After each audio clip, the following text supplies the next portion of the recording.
everyone, and welcome to ARIRANG News live from Seoul. I'm Na Hyun-kyung. The stories we're following at this hour. Lawmakers will vote Monday on the Prime Minister nominee's confirmation, but the main opposition party has a new proposal now. It wants to hear what the public has to say about it. The fate of one of Korea's longest-running reactors, the Worldrenowned, will be decided at the end of this month. This after officials failed to make a decision about it on Thursday. And after hours of talks, Russia and Ukraine finally agreed to a new peace deal. A ceasefire will go into effect at midnight on February 15th. But first, about Prime Minister nominee Lee Wan-koo, whose nomination is facing strong resistance from the main opposition party. The two main rival parties had agreed to postpone the vote on his confirmation until Monday, and now the opposition says it has another proposal. ARIRANG News' National Assembly correspondent Park Ji-won has the top story. The new leader of the main opposition New Politics Alliance for Democracy Party has a fresh proposal regarding the confirmation of Prime Minister nominee Lee Wan-koo. Speaking at the party's Supreme Council meeting on Friday morning, Moon proposed the presidential office and ruling Saenuri Party conduct a public opinion poll on the nominee's confirmation, saying his party is ready to accept the result. The former presidential candidate added that his party is facing a difficult situation. He said the party doesn't want to cause a vacuum in state affairs, but stressed that given the allegations surrounding his past, the nominee does not have the qualifications to be prime minister. Moon urged the nominee to think deeply about what he can do to not burden the president, indicating he thinks the nominee should withdraw. In response, ruling Saenuri Party floor leader Yoo Seung-min said it was regrettable that the opposition party had changed its proposed plan overnight. Yoo reiterated that the rival parties had agreed Thursday to push the vote back until Monday and stressed that his party will go ahead with the vote on Monday as planned. The ruling Saenuri Party holds a majority in the assembly, and if it wanted to, it could go ahead with the vote on its own. However, experts say it's not likely, as the presidential office has already been criticized for its lack of communication and unwillingness to compromise, especially regarding personnel. The burden of pushing the confirmation through might be too heavy for the administration and could potentially cripple future assembly sessions. Park Ji-won, ARIRANG News. And this means President Park Geun-hye will have to wait until next week to carry out her cabinet reshuffle, as she's planning on getting some of the recommendations from the incoming prime minister. Our presidential office correspondent Choi Yu-sun has more on what to expect.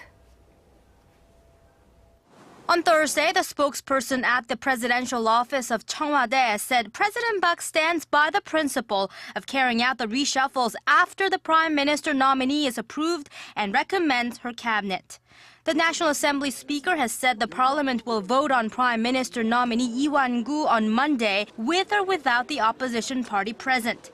That means the president's shakeups are likely to occur the same day or the next. With her economic revitalization plan and reform drive in need of a boost and her approval ratings hitting an all-time low, the president is expected to waste no time appointing people to get state business on track. Reports of Korean ambassador to China Kwon Young-se's pending replacement Thursday roused speculation that Kwon, one of President Park's confidants, may be named the new presidential chief of staff. Current Chief of Staff Kim Ki-chun is widely speculated to step down after completing the reorganization of the presidential office. 2 to 3 cabinet ministers are likely to be replaced. A ruling party lawmaker close to the president, Yoo Ki-jun, is the highly anticipated candidate for Oceans Minister, while the Unification and Transport Ministers are other positions that could also be changed. President Park, who had named special advisors to bolster communication in running the country, is also set to announce a lineup of her political advisors. Choi Yu-sun, ARIRANG News. North Korea is looking to focus on bettering its weaponry. Pyongyang's state-run Korean Central News Agency reports that earlier in the week, the ruling Workers' Party decided to develop cutting-edge weapons. Attending this week's meeting, North Korean leader Kim Jong-un reportedly said Pyongyang will prepare for modern warfare by developing high-precision, light, unmanned, and intelligent weapons systems. The meeting also put an emphasis on arming the people and fortifying the country with an extra focus on reviving its agriculture sector. The United States has a new defense secretary after the Senate approved Ashton Carter in a bipartisan 93-5 vote. He will most likely be sworn in early next week. Pundits say he has a lot on his plate as Washington is facing a number of highly complex national security challenges across the world, including the increasingly intense fight against the extremist group that calls itself Islamic State.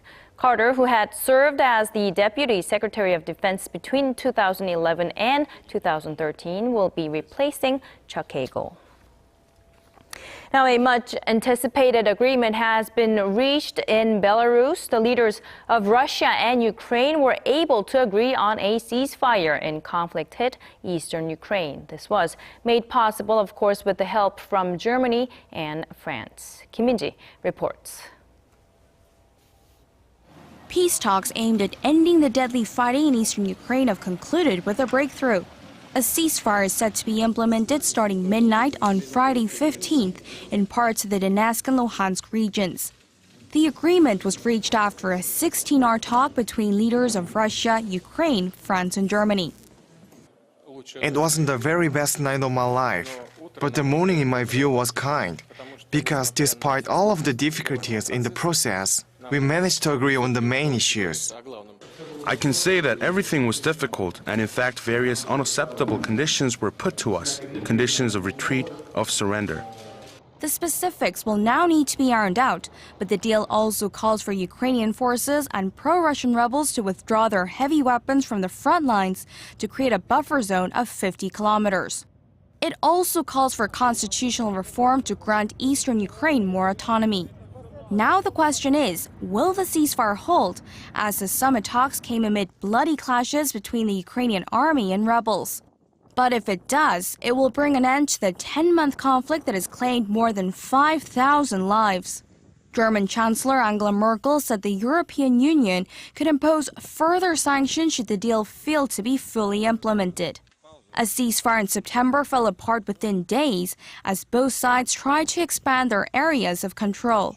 The agreement came as the IMF announced a bailout program of $17.5 billion for Ukraine, which is part of an economic revitalization plan that aims to create a $40 billion lifeline for the war-torn country.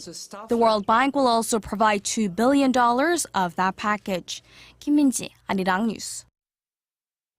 The UN Security Council has passed a resolution aimed at preventing money from flowing to the militant group calling itself Islamic State. The resolution addresses revenue streams from three things: black market oil, Syrian antiquities, and ransoms. Take a look. We believe this is the type of case which clearly shows the need for the use of collective efforts to resolve issues we are facing. Having adopted Resolution 2199, we took yet another very important step in suppressing the funding of terrorists first and foremost as a result of the illegal trafficking of oil. Now, all of the Council's 15 member states voted unanimously to adopt the resolution that targets both the extremist group and Syria's al-Nusra Front. It bans all trade of historical artifacts from Syria, which the UN believes the group is looting and selling to support its activities. A November report also estimated that IS makes roughly $1 million a day from selling stolen oil, though U.S. officials believe that figure has fallen significantly. The UN resolution also urged countries to choose not to pay ransoms, as the world body estimates the militant group raises more than $100,000 a day from such payments. In the year 2012, for Korea was at its record high. All of the day's important events close to home and around the world. Join Na Hyun-kyung live from Seoul. Shopping market thinks the true meaning of creation shines through. A Seoul court has sentenced the former vice president of Korean Air to 1 year in prison for violating aviation safety law. As we all know, Cho Yeon-ah, the eldest daughter of the airline's CEO, ordered a senior crew member to deplane in New York last December for serving her nuts in a bag instead of on a plate. Judge Oh Sung-woo said the incident is a case where, quote, human dignity was trampled on. The court said although it took into consideration that Cho was the mother of 20-month-old twins, her actions still, quote, harmed the victims. Cho had pleaded innocent to the charge, arguing the airport runway was not part of the flight path. The court, however, said the air path covers the entire course from departure to arrival, which includes the runway. Prosecutors had initially sought a 3-year prison term for Cho earlier this month. A decision on whether to close one of Korea's longest-serving nuclear power reactors has been postponed. Local residents have been calling for the immediate closure of the Walsung-1 reactor, primarily out of safety concerns. For more on this story, here's Kwon So-ah. 오늘 굉장히 긴 하루가 될 것으로 예상을 합니다. Delayed once again. Despite a marathon meeting on Thursday, the fate of Korea's second oldest nuclear reactor hangs in the balance, with a third meeting on the issue scheduled for the end of this month. Korea's nuclear watchdog needs to decide on whether to restart the Walsung-1 reactor or to shut it down forever. The nuclear plant, one of 23 in the nation, was temporarily shut down for review after it reached its designed lifespan. Last October, the Nuclear Safety Board evaluated the Walsung-1 as safe to go for another 10 years. It's not uncommon practice to extend the life of reactors. The oldest Kori-1 reactor is already 8 years into an extension it received in 2007. Those arguing for an extension not only cite safety, but that it costs less than building a new plant and is less harmful to the environment. But residents of Gyeongju, where the plant is located, and environmentalist groups see the issue differently, claiming the reactor has to be shut down immediately and permanently. The debate has been growing since Korea's state-run nuclear power agency called for an expansion of the Walsung-1 reactor's lifespan in 2009. Demonstrators gathered in front of the Nuclear Commission's headquarters, raising safety concerns which could lead to a disaster like Japan's Fukushima accident. We are worried about nuclear radiation. They say the amount is less than what comes from taking an X-ray, but we don't take X-rays 365 days a year. We do breathe in the air every day. With even experts divided on the issue, more deliberation on the matter seems unavoidable. And adding extra weight to the Walsung-1 decision is a line of other aging reactors waiting to be judged on their operational lifespans. Kwon So-ah, ARIRANG News.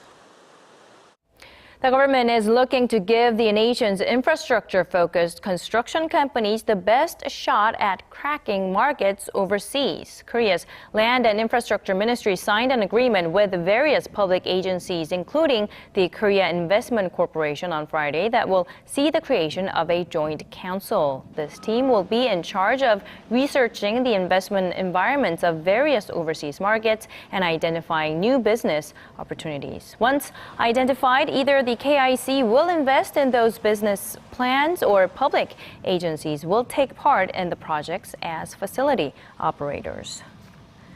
Now, Korean memory chip makers continue to dominate the global DRAM market, but their combined grip on the overall chip market has loosened slightly.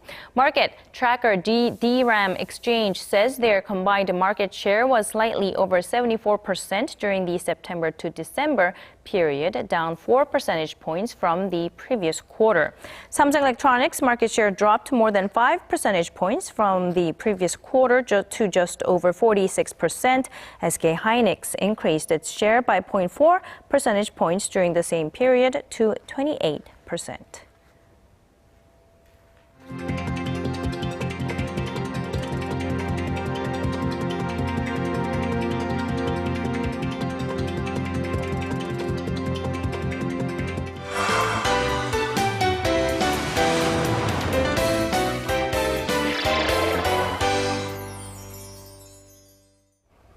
For artists, it's always hard to find new ideas, but apparently some world-renowned TV drama directors are looking to Korean dramas for new inspiration. Connie Lee has this story.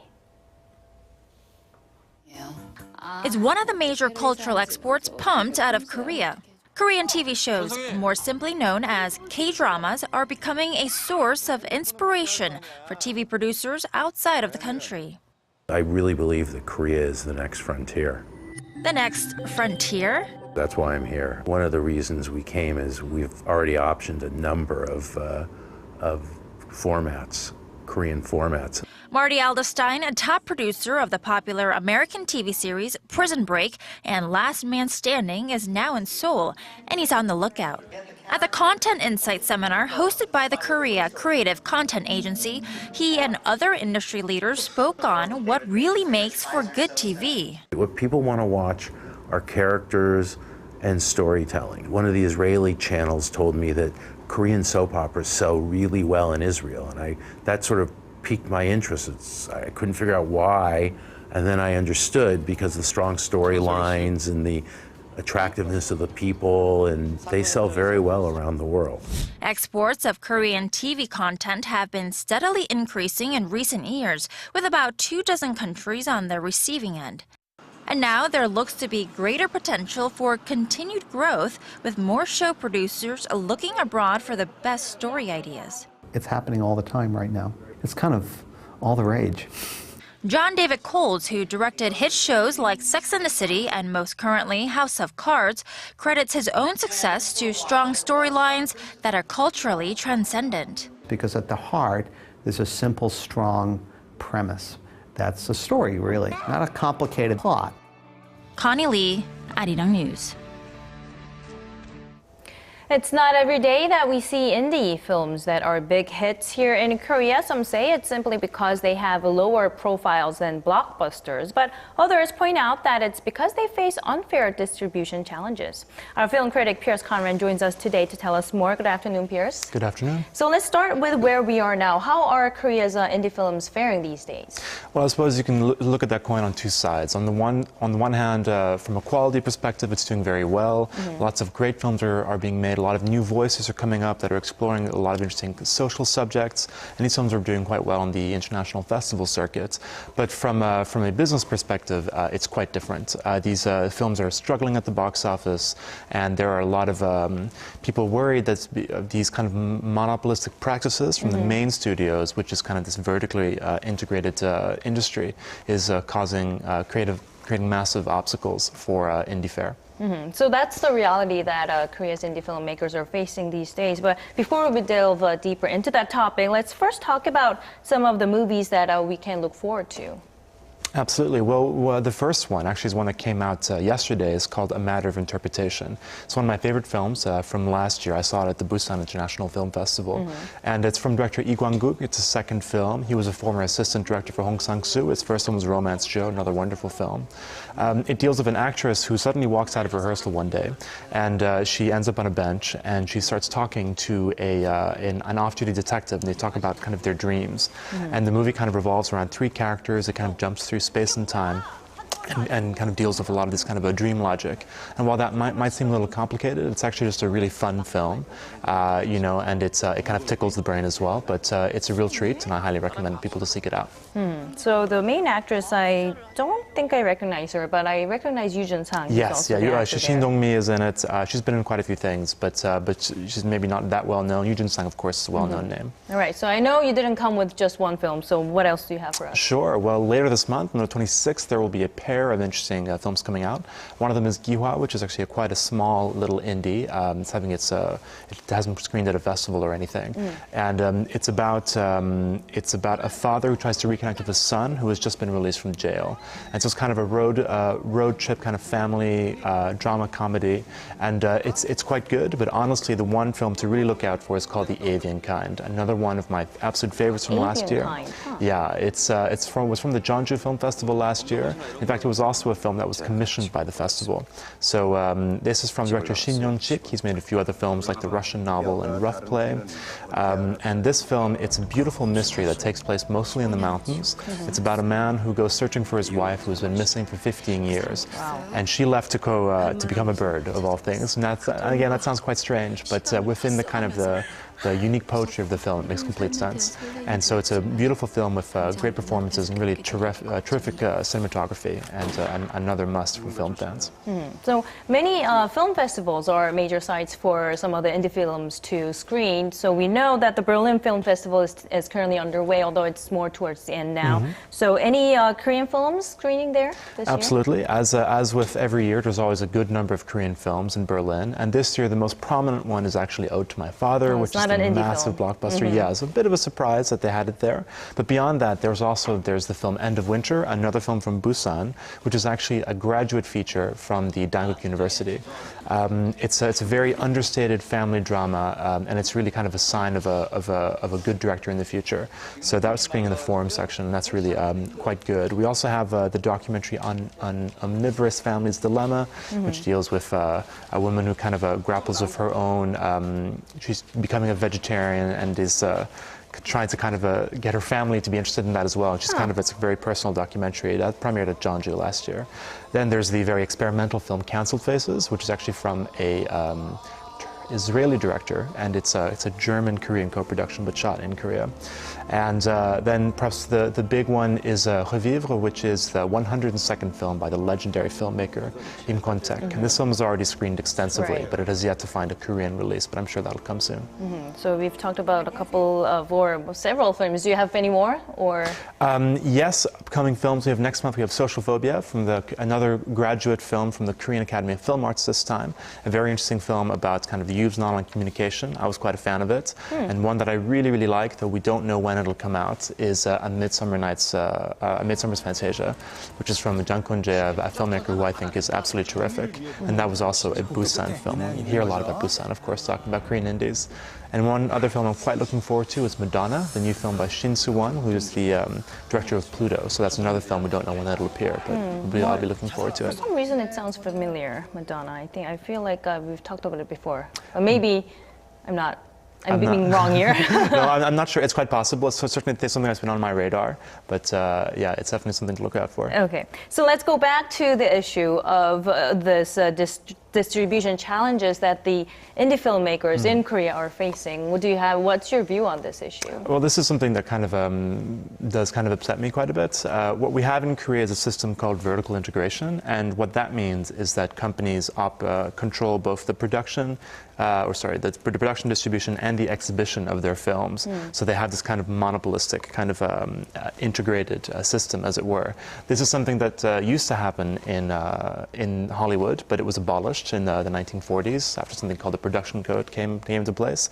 And so the main kind of culprits, if you will, are CJ Entertainment, which also operates CCGV Cinemas, and then Lotte Entertainment, Lotte Cinemas. And both of those companies were actually fined for monopolistic practices last year, and which is to say that they kind of give unfair advantages to their own films at very positive screening times. And so other competitors are either kind of relegated to, like early morning or very late nights, or not really screened at all. And of course, indie films are completely absent. And so, CJ was very impressive last year. They had Roaring Currents and Ode to My Father, which are now the two most successful Korean films of all time. But of course, they were, screened favorably at all these theaters, and for weeks and weeks and weeks. And even now, Ode to My Father, 2 months into its run, it still has some very, very, very good showing times. Right. So it's there's definitely an unfair advantage going on there. Right. I mean, I've heard some people say that Ode to My Father, it does have the quality to back it up, but Roaring Currents last year was a bit of there was a bit of a controversy there as to whether it deserved that many audience. But yes, it's something that's been tackled many times in the past. The major conglomerates are fine, but then we don't really have anything or any solution to that problem. But I guess we will wait and see what other actions will be taken in the future. It's an ongoing issue, right. And we'll see how it goes in the future. Okay, all right. Thank you very much, Pierce, for coming in today and sharing your insights. My pleasure, as always.